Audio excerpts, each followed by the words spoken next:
In this video, we're taking a quick look at the INNOCN 15A1F.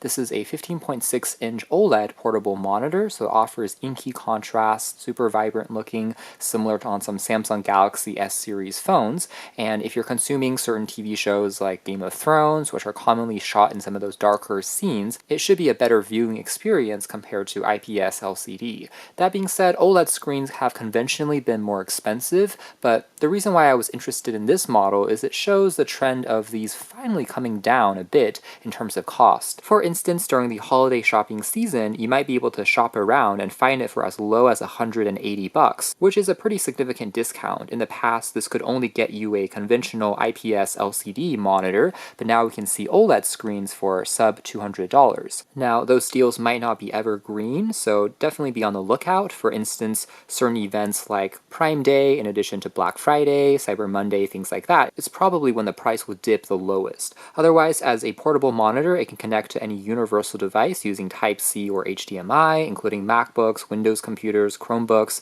even Nintendo Switches, and other gaming consoles. And at 15.6 inches, this one is going to be a bit more full-sized compared to more compact monitors checked out in the past, so it should feel a bit more expansive if you're doing more multitasking or consuming media. And it offers, again, excellent contrast, covering 100% of the DCI-PI color gamut. It is a full HD resolution panel with pretty low 1 millisecond latency, so if you're doing things like gaming, it should also look relatively good. Also includes an HDR mode for even more added pop. And this model in particular also has a detachable magnetic kickstand for propping it up in either the portrait or the horizontal orientations. Also claims to be flicker-free and having a blue light filter mode, which would be better for reading, particularly in darker environments. That being said, there are a couple of areas where they cut a few corners to bring the cost lower. For instance, it's not a touchscreen on this model, it's not capacitive, only for showing content, and also it is a standard 60 Hz refresh rate. So if you are scrolling really quickly through a web page, sometimes a faster refresh rate like 90 or 120 might seem even smoother, but kind of expected compromises, I would say, to hit this price point.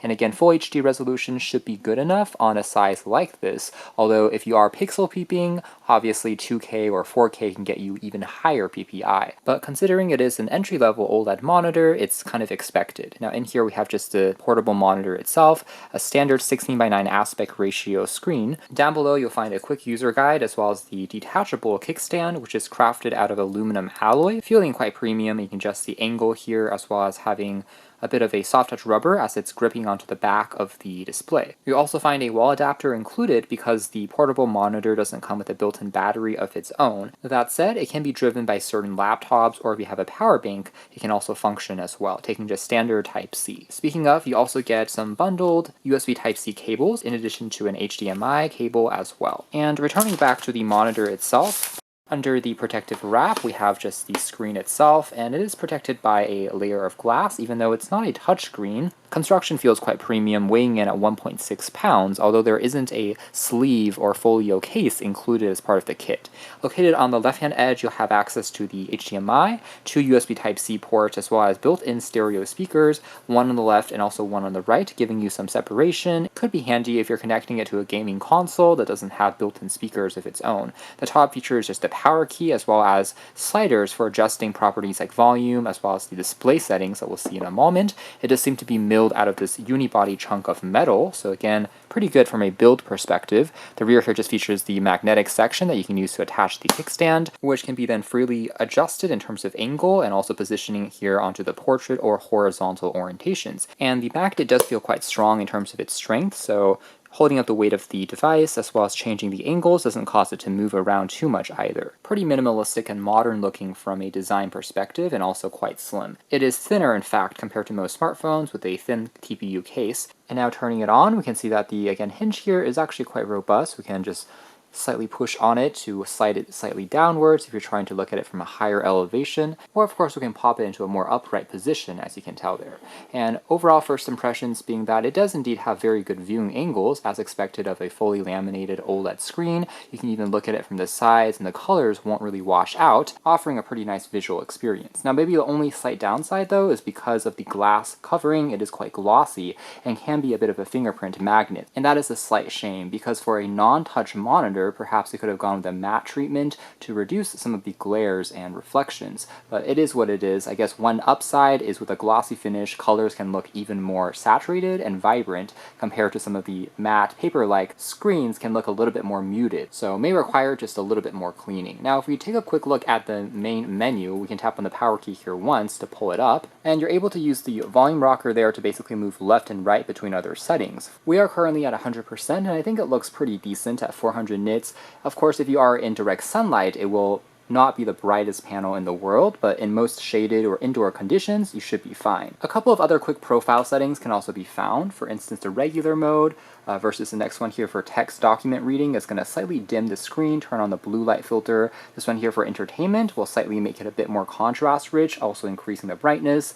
Gaming there is kind of in the middle, and also an RTS as well as an FPS mode can also be found for faster frame rate gaming. You can also adjust the color temperature yourself, including the reds as well as the greens and blues, or you can go into some presets. Default is a little bit warmer, but we can also change into a slightly colder color temperature based on your preferences. We can also adjust properties like the sharpness as well as saturation, and from here you can also bring up the blue light filter. So at maximum level 4 it will look something like this, definitely a bit more yellow and muted. That might be better for, again, reading documents, particularly in the dark, if you're trying to kind of reduce some of your eye strain and fall asleep slightly easier. You can also choose between other sources if you have both HDMI and Type-C connected simultaneously, as well as trigger the HDR mode. So again, flicking it on and off, you just see a slight added pop in terms of contrast. So overall, you get a handful of those settings, which are relatively easy to control. That being said, if it was a touchscreen, it might have been even more intuitive. You have to rely on those keys for navigation. And before we transition into a deeper look at the performance,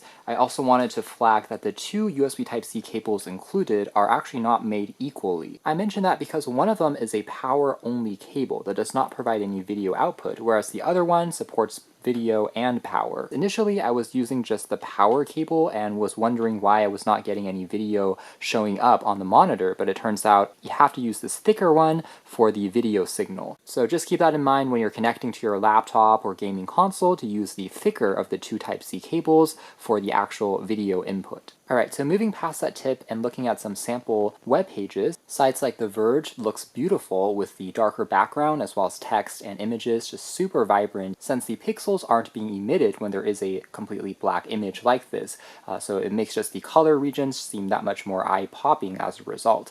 And as long as you're not sitting on a static image like this for too long, I would say burn-in shouldn't be that problematic. Most of the computers will go into a screensaver mode that will then oscillate between a couple of images every few minutes just to prevent any burn-in. But something to keep in mind is, I guess, technically, yes, there can be a higher risk compared to IPS LCD, which might be free from this particular risk, but it is a compromise of having just a more beautiful looking panel as you are consuming content. And overall, I would say the sharpness of the screen also looks very good, even though, again, at 15.6 inches full HD resolution, if you are pixel peeping and, let's say, zooming all the way in, you might be able to notice a little bit of fuzziness on some of the edges if you are, again, really squinting. But I think for the general consumer, if you're just looking at the image from afar, honestly, it's not bad, particularly if you're focusing on images and videos. It is more than enjoyable and cinematic enough. At 15.6 inches, you can also technically do maybe a little bit more multitasking.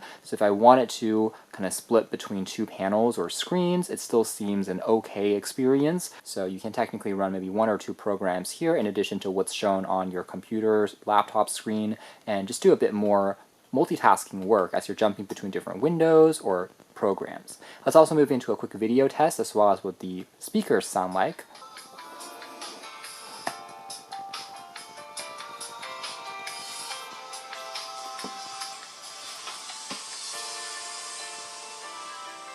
So turning the volume down there, takeaway is it's not the loudest speaker in the world, and definitely doesn't have the depth or impact of more dedicated speakers. But for something built into a relatively slim monitor, it still suffices, giving you some of that stereo separation. It's passable, I would say, if you are in a pinch. Interestingly, the monitor itself doesn't come with a auxiliary or 3.5mm jack, but you can always connect it onto your laptop or gaming console if you prefer. Now, as far as the viewing experience is concerned, that aspect is definitely the highlight here, since, again, colors really do pop. It just looks beautiful, even on the normal mode without HDR cranked up. up, providing an excellent experience for content consumption, again from Netflix to YouTube, pretty much anything you're trying to do on here. So particularly for entertainment in addition to content consumption, gaming, I think those are areas where having an OLED screen will really shine. Of course, even for simpler tasks like web browsing, productivity, office tasks, you'll also get the advantage of slightly better looking colors and a more enjoyable visual experience, but you may not be as noticeable as when you are actually watching content. That is, when you are kicking back and relaxing, you get the full advantage here, again, of these stunning looking colors, even on a more entry-level OLED monitor like this, which is still going to be significantly larger compared to smartphone screens. And so if you wanted to connect it to a phone that supports video output, or on some Samsung Galaxy devices to activate a desktop mode, it's another good application. You just get a lot more surface area to work with for things like reading, again, as well as watching back videos. Alternatively, if you have, let's say, a smaller mini PC, you can plug it into this and get some work done when you are on the go, as long as you have a power bank that you're bringing with you. Albeit, I would definitely recommend a case for this model because of how slim it is, and it is constructed out of glass, so adding some protection when you are traveling won't hurt. Honestly, regardless of what content you're consuming, it all looks just beautiful in terms of colors and the saturated richness here. Now maybe one slight quirk, if we are being super nitpicky, would be the corners on this particular monitor are going to be completely squared off at the edges. However, it has kind of a rounded appearance as far as the metal shell is concerned. We can see it a little bit more clearly here. So if you are someone that has maybe a bit of OCD when it comes to design, ideally both the edge as well as the screen itself would be rounded, or both would be sharp. So that's another area where maybe they cut a little bit of corners from a production point of view. The screen itself, though, still looks beautiful, and it's a great way to also add this OLED expansiveness to a screen on a computer that might be just regular IPS LCD. For instance, certain MacBooks as well as Windows computers might still be perfectly functional from a performance point of view. You don't have to upgrade the entire computer, but if you just want a slightly better viewing experience, you can connect it to something like this instead of having to upgrade the entire system into a unit that has a built-in OLED screen. So that's another option to consider, since again the monitor itself can also be used with other devices, not only stuck on the laptop itself. Also moving to a quick demo of what it feels like as you are playing back a game connected onto the monitor, again looking quite good without too much tearing or ghosting going on here either, thanks to the 1 millisecond response time. That being said, again, a faster refresh rate might make it feel even smoother if you are super nitpicky, but for the casual gamer, I would say it already feels good enough, and really that remains true regardless of the game that you're consuming, since all the colors are just so beautiful and rich. Here's Minecraft as another example, still looking great on this panel. Alright, so this is more or less it as far as our quick hands-on review of the INNOCN 15A1F portable OLED monitor. This model provides those inky contrasts that OLED is known for at a price point now which isn't super cost prohibitive compared to just a couple of years ago, where a similarly sized OLED screen, even a more basic model like this with a standard 60Hz refresh rate, would have easily retailed for a few $100s more, often 2 or 3 times compared to their LCD IPS counterparts. But now it's slowly not becoming the case anymore, as more and more manufacturers are starting to adopt larger screen OLED panels like this. The cost of production is finally starting to come down lower, especially if you are shopping around during certain holiday promotional sales. A monitor like this for under $200 is actually a pretty decent deal if color and contrast are your highest priority. You can check out more details if interested in the links down below, but for now that's been our video. Thanks for watching here at OS Reviews. That's been, again, the INNOCN 15.6-inch portable OLED monitor.